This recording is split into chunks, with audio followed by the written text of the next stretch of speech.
Hello प्यारे बच्चों, आज हम कक्षा 8 क्लास 8 भाषा भारती हिंदी विशिष्ट के पाठ 13 लेसन 13 ना यह समझो कि हिंदुस्तान की तलवार सोई है के क्वेश्चन आंसर को सॉल्व करेंगे। पहले हम इसके संदर्भ प्रसंग सहित अर्थ करेंगे। पहला है, ना यह समझो कि हिंदुस्तान की तलवार सोई है, जिसे सुनकर दहलती थी कभी छाती सिकंदर की, जिसे सुनकर की कर से छूटती थी तेग बाबर की, जिसे सुन शत्रु की फौजें बिखरती थी, सिहरती थी विसर्जन का शरण ले डूबती नावें उभरती थी, हुई नीली की जिसकी चोट से आकाश की छाती। न यह समझो कि अब रणबांकुरी हुंकार सोई है। तो हमारे देश के वीर जो हैं उनके बारे में ये कविता है। ये देखो, ये एक चित्र भी है, इसमें शिवाजी महाराज हैं, है ना, आपको दिख रहे हैं। अब हम इस कविता का अर्थ, संदर्भ प्रसंग और अर्थ करते हैं। पहला, ना यह डैश डैश ना यह। शब्दार्थ, दहलती का अर्थ है घबराती, सिहरती का अर्थ है रोमांचित होती, विसर्जन का अर्थ है छोड़ देना, बांकुरी का अर्थ है टेढ़ी, हुंकार का अर्थ है गर्जना, बहुत तेज से बोलना, बहुत जोर से बोलना। संदर्भ, प्रस्तुत पद्यांश पाठ्य पुस्तक के पाठ 13 ना यह समझो कि हिंदुस्तान की तलवार सोई है नामक शीर्षक से लिया गया है। इसके रचयिता कवि श्री राम कुमार चतुर्वेदी चंचल जी हैं। प्रसंग, इस पद्यांश में कवि ने यह वर्णन किया है कि भारत देश में अनेकों वीर हुए हैं, माने बहुत वीर हुए हैं। उनकी तलवार अभी सोई नहीं है, अभी भी देश के लिए जान देने वाले लोग मौजूद हैं। व्याख्या, इस पद्यांश के माध्यम से कवि ने बताया है कि हिंदुस्तान में अनेकों वीर हुए हैं, उनकी तलवार सोई नहीं है, जिन्होंने आक्रमणकारियों को धूल चटा दी थी। इसीलिए आज यह मत समझो कि हिंदुस्तान की तलवार सो गई है, अर्थात निष्क्रिय हो गई है, जिसके बारे में सुनकर सिकंदर जैसे महान सम्राट की छाती दहलती थी। मतलब वो भी डरता था, सिकंदर भी डरता था। जिसके बारे में सुनकर बाबर जैसे आक्रमणकारी के हाथों से तलवार छूट जाती थी, जिसके बारे में सुनकर बाबर जैसे आक्रमणकारी के हाथ से तलवार छूट जाती थी, जिसके बारे में सुनकर शत्रु की सेना डरकर युद्ध भूमि छोड़कर, माने युद्ध भूमि माने लड़ाई का मैदान, है ना, छोड़कर भाग जाया करती थीं। यहाँ योद्धाओं ने अनेकों डूबती नौकाओं को उबारा है। इस तलवार की चोट से ही आकाश का रंग नीला हो गया है। इसलिए यह मत समझो कि यहाँ के योद्धाओं में रणभूमि में हुंकार भरने का जोश नहीं रह गया। ना ही यह समझो कि वीरों की वह तलवार अब निष्क्रिय हो गई है, सो गई है। यहाँ पर विशेष है कि यहाँ पे वीर रस का उपयोग किया गया है। वीर रस का स्थायी भाव क्या होता है? उत्साह होता है। कविता में जो आनंद होता है उसे रस कहते हैं। मतलब कविता सुनकर हमें अच्छा लगता है, हमारे मन को बहुत अच्छा लगता है ना, तो उसे क्या कहते हैं? रस कहते हैं। वीर रस का स्थायी भाव क्या है? उत्साह। दूसरा है, ना यह समझो कि हिंदुस्तान की तलवार सोई है, कि जिसके अंश से पैदा हुए थे हर्ष और विक्रम, कि जिसके गीत गाता आ रहा संवत्सरों का क्रम, कि जिसके नाम पर तलवार खींची थी शिवाजी ने, किया संग्राम अंतिम श्वास तक राणा प्रतापी ने, किया था नाम पर जिसके कभी चित्तौड़ ने जौहर। न यह समझो कि धमनी में लहू की धार सोई है, न यह समझो कि हिंदुस्तान की तलवार सोई है। दूसरा है कि जिसके डैश सोई है। शब्दार्थ, अंश, अंश का अर्थ होता है भाग या टुकड़ा। संवत्सरों का अर्थ है वर्षों या साल, सालों, है ना, साल। धमनी का अर्थ है रक्तवाहिका, तो धमनी का मतलब क्या है? रक्तवाहिका, ब्लड वेसल। लहू, लहू का मतलब है रक्त, खून, है ना। संदर्भ पूर्वत पहले के जैसा है। प्रसंग प्रस्तुत पद्यांश में कवि ने भारत के वीरों का उल्लेख किया है। व्याख्या इस पद्यांश में कवि ने बताया है कि भारत देश में हर्ष और विक्रम जैसे महान वीर हुए हैं, जिनके नाम से संवत्सर चल रहे हैं। विक्रम संवत विक्रमादित्य जी के नाम पर शुरू हुआ। यहीं छत्रपति शिवाजी जैसे वीर ने अपनी तलवार द्वारा शत्रुओं के छक्के छुड़ाए। महाराणा प्रताप जैसे वीर योद्धा, जिन्होंने चित्तौड़गढ़ में अंतिम सांस तक दुश्मनों से युद्ध किया और उन्हें धूल चटाई। इसलिए यह मत समझो कि ऐसे वीरों के देश में लोगों की रक्त वाहिका में रक्त की धार सो गई है। रक्त माने खून, है ना। यह अभी भी जागृत है, माने जागी हुई है। हमारे यहाँ अभी भी अनेकों वीर हैं। अतः यह मत सोचना कि हिंदुस्तान की तलवार सोई है। इसमें विशेष है, यहाँ कवि ने प्राचीन माने पुरानी, गौरवशाली इतिहास व यहाँ के वीर योद्धाओं के वीरत्व माने उनकी वीरता को दर्शाया है। न यह समझो कि हिंदुस्तान की तलवार सोई है। दिया है शांति का संदेश ही हमने सदा जग को, अहिंसा का दिया उपदेश भी हमने सदा जग को। न इसका अर्थ हम पुरुषत्व का बलिदान कर देंगे, न इसका अर्थ हम नारित्व का अपमान सह लेंगे। रहे इंसान चुप कैसे चरणाघात सहकर, जब उमड़ उठती धरा पर धूल जो लाचार सोई है।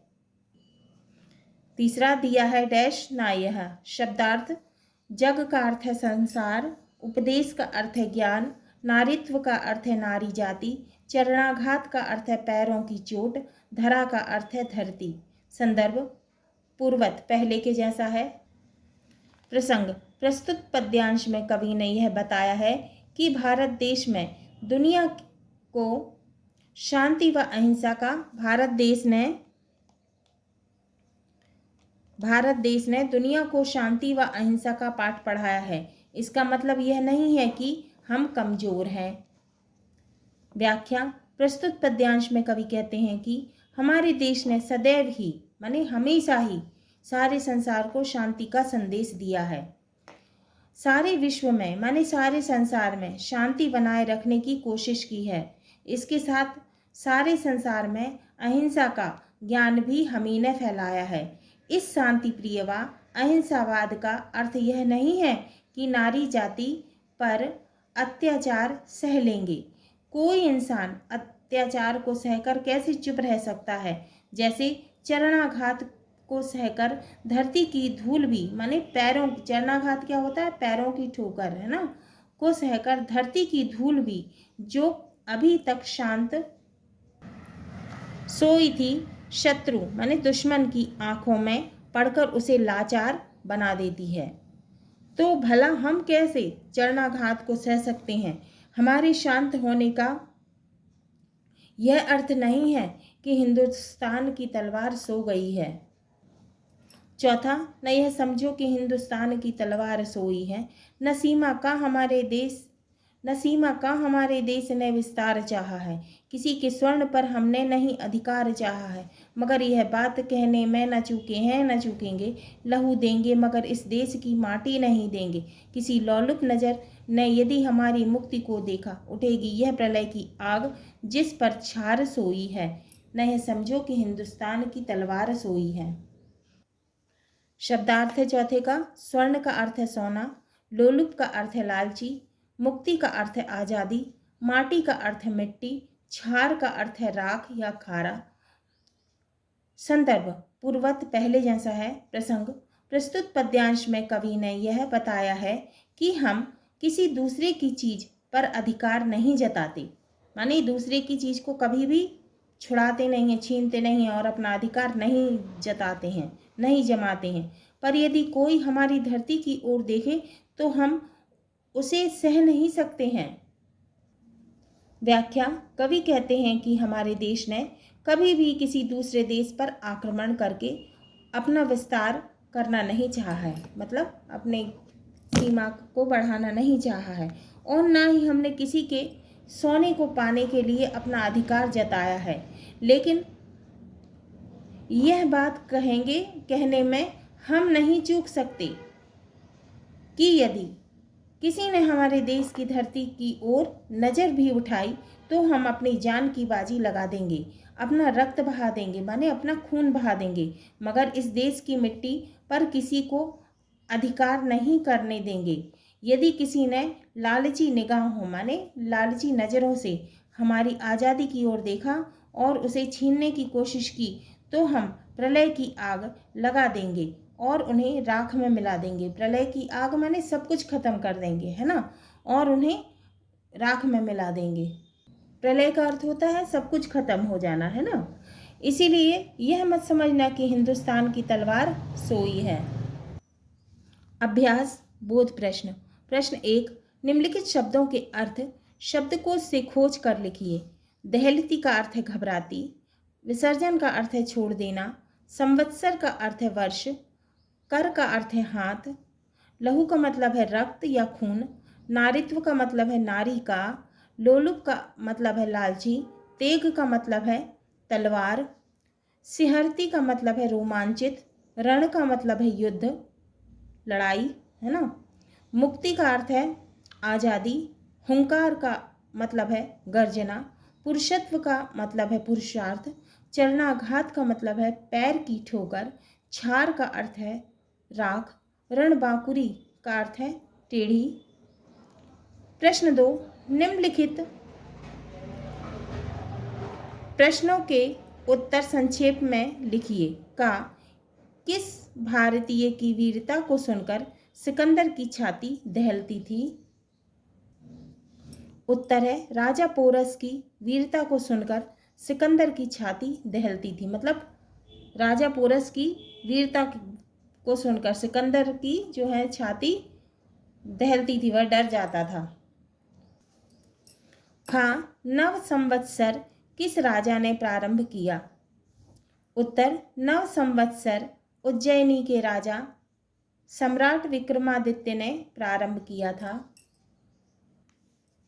ग, शिवाजी ने किसके विरुद्ध तलवार उठाई थी?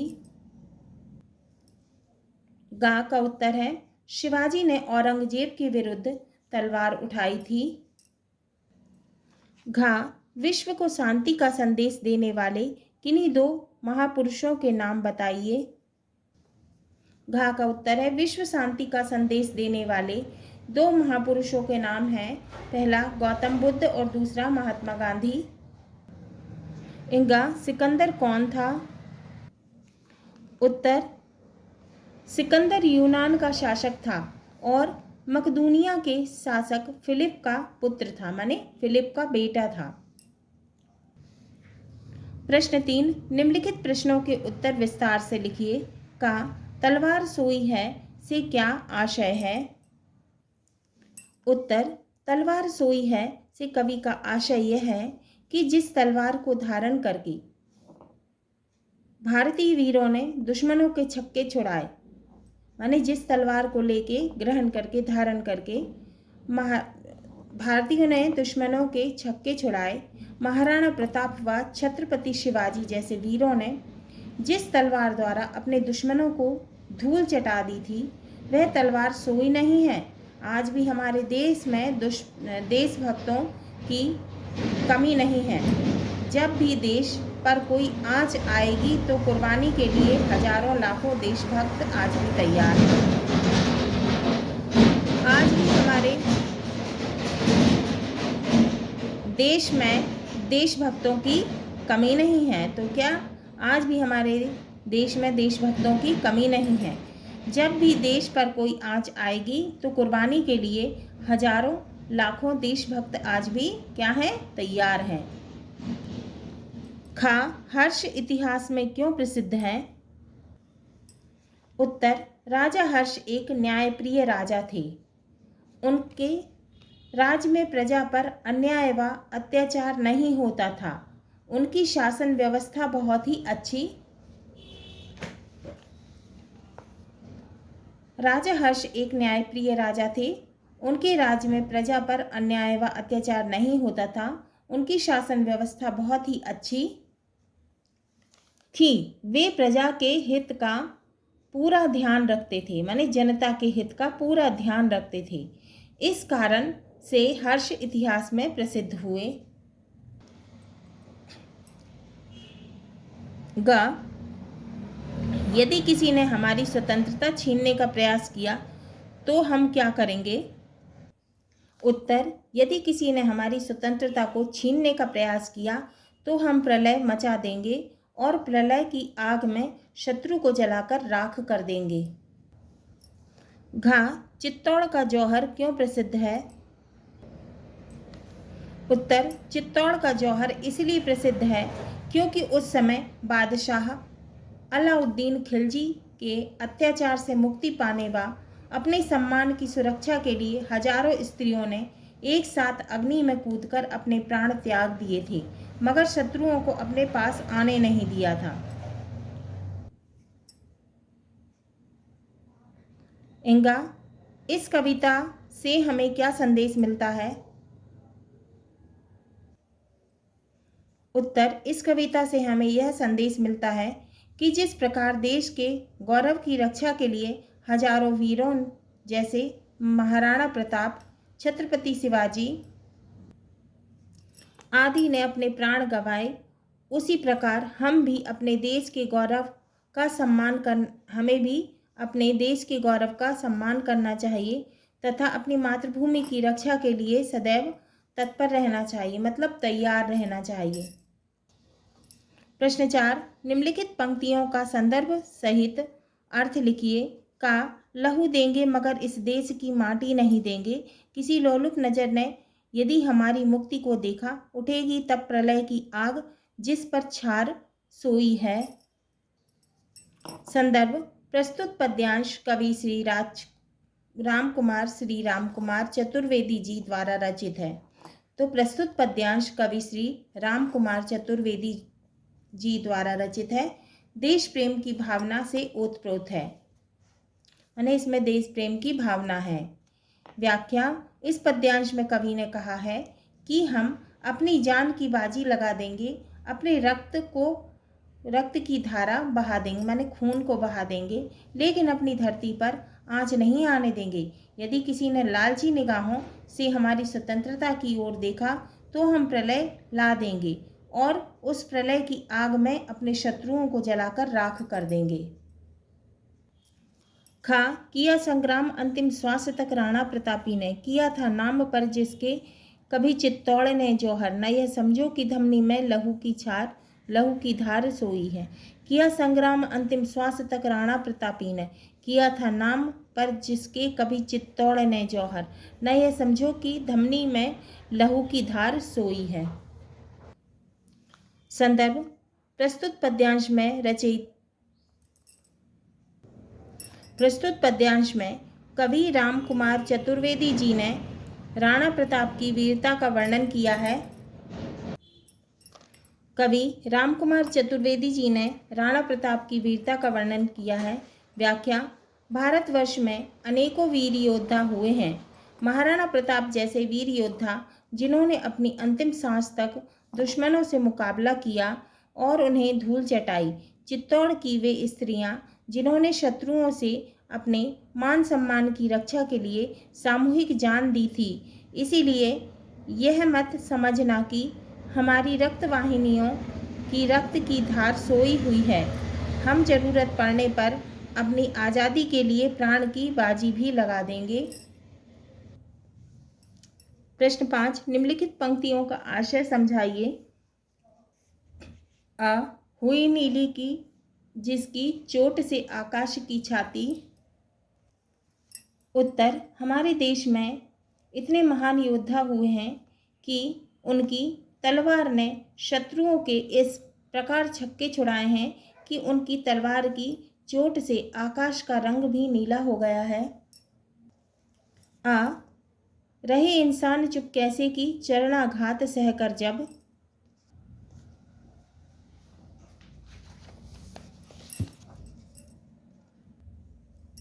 ई, न सीमा का हमारे देश ने विस्तार चाहा है। उत्तर, हमारा देश शांति प्रिय है। हमने कभी पड़ोसी देशों पर अधिकार करने के लिए व अपनी सीमा का विस्तार करने के लिए आक्रमण नहीं किया है। ई, न यह समझो कि हिंदुस्तान की तलवार सोई है। उत्तर, हमारे देश में आज भी वीरों की कमी नहीं है। वह जरूरत पड़ने पर अपने प्राणों की बाजी लगा सकते हैं। इसलिए शत्रु अर्थात दुश्मन यह ना समझ ले कि हमारे पुराने वीरों के बाद आज हमारा वीरत्व खो गया है और वह तलवार जिसने शत्रुओं के छक्के छुड़ाए हैं सो गई है। भाषा अध्ययन पढ़िए और जानिए। आगत शब्द, विदेशी शब्द और हिंदी शब्द। विदेशी शब्द, आगत शब्द है ख्याल। हिंदी क्या है? हिंदी शब्द विचार। ताज्जुब आगत शब्द है, इसका हिंदी क्या है? आश्चर्य। दखल विदेशी शब्द है, आगत शब्द, इसका हिंदी शब्द क्या है? हस्तक्षेप, माने किसी चीज पर अपना अधिकार जमाना, है ना, हस्तक्षेप करना। प्रश्न 1, इस कविता से 5 ऐसे ही आगत शब्द छांटकर उनके हिंदी शब्द लिखिए। उत्तर, आगत विदेशी शब्द और हिंदी शब्द। आगत शब्द है पहला फौजें और हिंदी शब्द है सेनाएं। आगत शब्द है दूसरा जौहर, हिंदी शब्द है वीरता। आगत शब्द है तीसरा लहू, उसका हिंदी है खून। चौथा है आगत शब्द जग, हिंदी शब्द है संसार। पांचवा इंसान, आगत शब्द और उसका हिंदी शब्द है मनुष्य।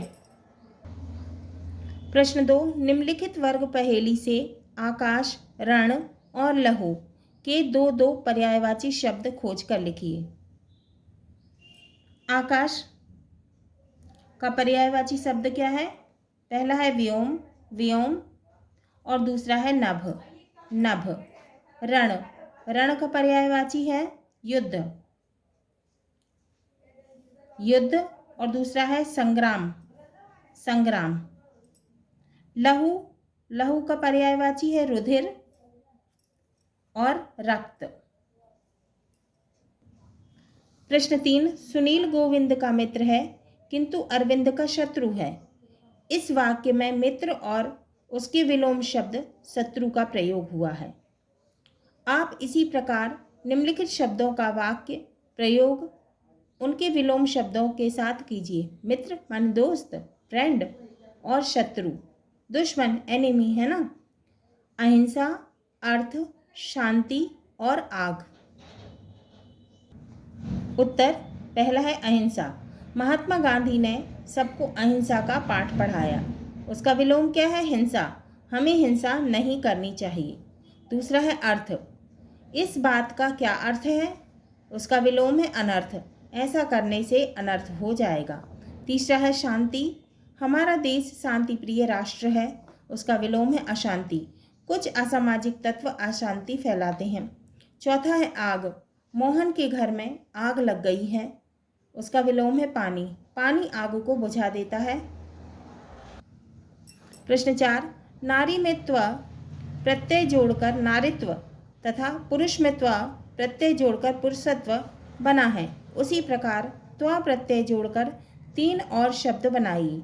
नारी में त्वा जोड़ दिया, नारी में त्वा जोड़ दिया, क्या हो गया? नारित्व। भ्रात में त्वा जोड़ दिया, क्या हो गया?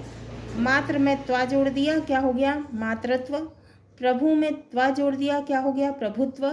हिंदू में त्वा जोड़ दिया, क्या हो गया? हिंदुत्व। पढ़िए और समझिए। द्वार खड़ो द्विज दुर्बल एक, रहियो चकी सो वसुधा अभिरामा, पूछत दीन दयाल को धाम, बतावत आपनो नाम सुदामा। यहाँ चरण के अंत में एक जगह अभिरामा, दूसरे चरण के अंत में सुदामा जैसे समान अंतिम ध्वनि वाले शब्द आए हैं। छंद में ऐसी स्थिति को तुक कहते हैं। क्या कहते हैं? तुक कहते हैं। तुक छंद के प्राण हैं। एक बात और है, छंद के चरणांत में समान ध्वनि वाले वर्ण आने पर तुकांत और असमान ध्वनि वाले वर्ण आने पर आतुकांत स्थिति कहलाती है। प्रश्न 5, इस पाठ में तुकांत स्थिति समझकर तुक मिलान वाले शब्द छांट कर लिखिए। उत्तर है पहला सिकंदर की, बाबर की, दूसरा सिहरती, उभरती, तीसरा विक्रम, क्रम, चौथा शिवाजी ने, प्रतापी ने, पांचवा विस्तार चाहा है, अधिकार चाहा है। यह भी जानिए, पिछली कक्षा में आप पढ़ चुके हैं, मैया मोहे दाऊ बहुत खिजायो, मोसो कहत मोल को लीनो, तो ही जसुमती कब जायो। तो पिछली कक्षा में हमने ये पढ़ा था, है ना। अब इसमें माता और पुत्र के बीच हो रहे वार्तालाप में कौन सा भाव है। माता और बेटे के बीच में जो बातचीत हो रही है तो उसमें कौन सा भाव है। तो इसमें क्या भाव है, इसमें वात्सल्य भाव है ना। मतलब पुत्र माता अपने बेटे से, है ना, और बेटा अपनी माता से बात कर रहे हैं, ठीक है। तो इसमें कौन सा भाव है, वात्सल्य, है ना। जहाँ पुत्र पुत्री के प्रति स्नेह का भाव हो, माने प्रेम का, है ना, उस वर्णन में वात्सल्य रस होता है। रस किसी कविता को पढ़ने या सुनते समय प्राप्त आनंद की अनुभूति को रस कहते हैं। मतलब जब हम किसी कविता को पढ़ते हैं या सुनते हैं तो हमें सुनने में बहुत अच्छी लगती है, हमारे मन को बहुत अच्छा लगता है, तो उसको क्या कहते हैं, ऐसी अनुभूति को, माने, है ना, मन को जो अच्छा लगे, है ना, अच्छी लग रही है वो कविता, है ना, तो क्या कहते हैं, उसको रस कहते हैं। साहित्य में 10 रस हैं, इन सभी रसों में के एक एक स्थायी भाव हैं। तो साहित्य में कितने रस हैं, 10 रस हैं, और इनका सभी का एक एक स्थायी भाव है।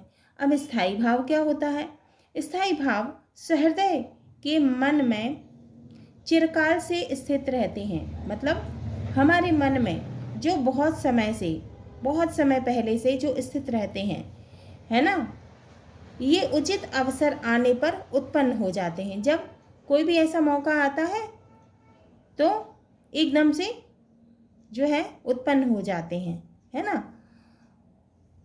क्या कहलाता है वो, स्थायी भाव। विभिन्न रसों के उदाहरण समझिए, पढ़िए और समझिए। पहला, शोक विकल सब रोवहि रानी, रूपशील बल तेज बखानी, करहि विलाप अनेक प्रकारा, परहि भूमि तल बारहि बारा। माने इसका मतलब है सब रानियां शोक के मारे, दुख के मारे व्याकुल होकर रो रही हैं, दुख के मारे रो रही हैं। वे राजा के रूप मतलब सुंदरता, शील बल और माने शक्ति, और उनके तेज का बखान करके, मतलब तेज का बता के, है ना, बखान करके रो रही हैं। अनेक प्रकार से विलाप कर रही हैं, रो रही हैं, और बार बार जमीन पर गिर पड़ रही हैं, है ना। तो इसमें कौन सा रस है, इसमें है करुण रस, है ना, माने शोक का रस, है ना। करुण का जो स्थायी भाव है वो है शोक, है ना। दूसरा है अब लो नसानी अब न नसै हो, राम कृपा भव निशा से रानी, जागे फिर ना डसै हो। अब तक मेरी आयु व्यर्थ ही निकल गई है, अब मैं अपनी आगे की आयु को व्यर्थ नहीं जाने दूंगा। श्री राम की कृपा से यह संसार रूपी अंधकारी रात्रि, निशा माने रात्रि, रात, है ना, बीत गई है। अब जागने पर फिर माया रूपी बिछौना नहीं बिछाऊंगा। तो ये कौन सा रस है, ये है शांत रस, है ना। कौन सा रस है ये, शांत।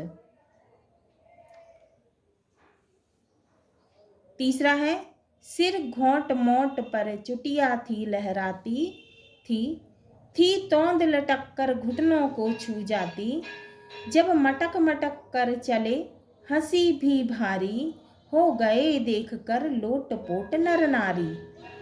क्या है?